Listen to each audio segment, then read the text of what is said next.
This Falling Foss walk starts at May Beck Car Park. It's a simple out and back route, about 2 miles each way. The paths are clear and easy to follow. The walk features peaceful woodland and the well-known Falling Foss Waterfall. From May Beck Car Park, we cross the bridge and follow the signs for Falling Foss and the coast-to-coast path. The trail leads us into woodland, where the path winds gently towards the waterfall through a calm, natural setting. As we continue, the well-kept path passes under branches that curve overhead, giving steady shade along the route.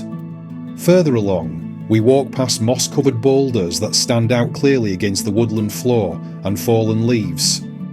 We pass a few small woodland gates as the trail continues through varied trees and quiet surroundings. Part of the route follows May Beck, where the stream moves steadily over rocks beside the easy woodland path. At the fork, we take the left path, following the signs pointing towards Falling Foss and the coast-to-coast path. Slender trees line this narrow, winding section, drawing us forward as the woodland becomes deeper and more enclosed. Near the waterfall, a wooden signpost by the water directs walkers towards Falling Foss and the coast-to-coast path. A raised wooden boardwalk carries us over boggy ground and keeps the trail clear as we continue through the woods. Along the boardwalk, trees and green vegetation surround us, giving this part of the walk a bright, colourful feel. Ahead we spot a small stone bridge partly hidden by trees, showing we're now close to Falling Foss. We cross the stone bridge. Instead of heading to Foss Farm, we turn right towards Midge Hall and the waterfall. From the bridge we look upstream towards Midge Hall. May Beck may become Littlebeck near here, though I'm not sure exactly where. A small wooden footbridge takes us to Midge Hall. It's quiet and peaceful, and the walk feels very relaxed. Looking back, we see small waterfalls under the stone bridge, where the water drops gently across the rocks. We reach Falling Foss, a 67-foot waterfall that drops straight down a rock face into a pool below. After leaving the waterfall, we follow a leaf-covered woodland path with branches arching lightly overhead as we walk. A mossy stone wall runs beside the trail. Ferns and other plants grow along it, adding interest to the route. We soon reach the Hermitage, a sandstone structure carved from one large block, thought to date from the late 1700s. The inscription GC 1790 likely refers to George Chubb. Inside, stone benches suggest it was used for resting. Local stories link the Hermitage to Christopher Jeffrey. A semicircular stone seat opposite makes a handy resting place. Leaving the Hermitage, we head north along a woodland path where stone steps guide us through the trees. The trail then slopes gently downhill, passing slender pines and ferns that line this open, pleasant stretch. Through a gap in the wall, we enter Littlebeck Wood Nature Reserve, which covers more than 26 hectares of woodland.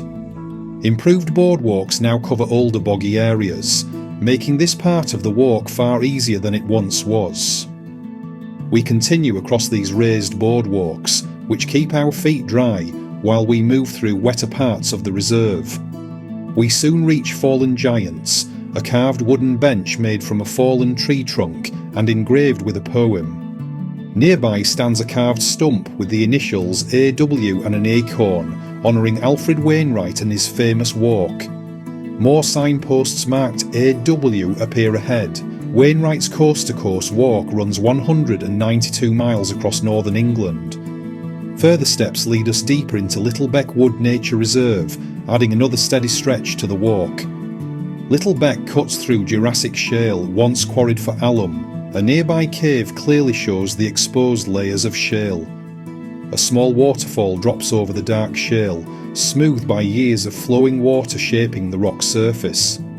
This woodland includes oaks up to 200 years old, along with ash, alder, hazel, rowan, cherry and holly trees. An information board at the northern end of the reserve welcomes walkers arriving from the opposite direction. Leaving the woodland, we reach Littlebeck, a small and interesting hamlet with plenty of local history. We cross the ford over Littlebeck and sit on a nearby bench to enjoy lunch and a well-earned break.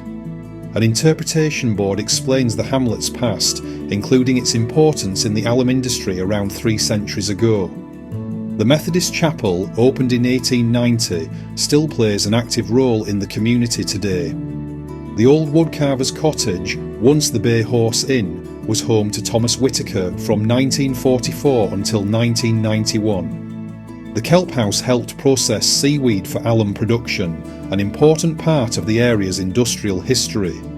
Littlebeck Village Hall has hosted community events since 1929, though the present building dates from 1955. Thomas Whitaker's old workshop still overlooks the dale, but the view of it is partly hidden from the path. The old mill, used until the 1930s, once ground corn for the area. It's private now, but still visible from afar. Littlebeck makes an ideal halfway stop, giving us a natural point to rest before heading back. From Littlebeck we retrace our steps, enjoying the return journey and seeing earlier views from a fresh angle. Full directions, route statistics, photos and maps are available on my website at paulbeal.com.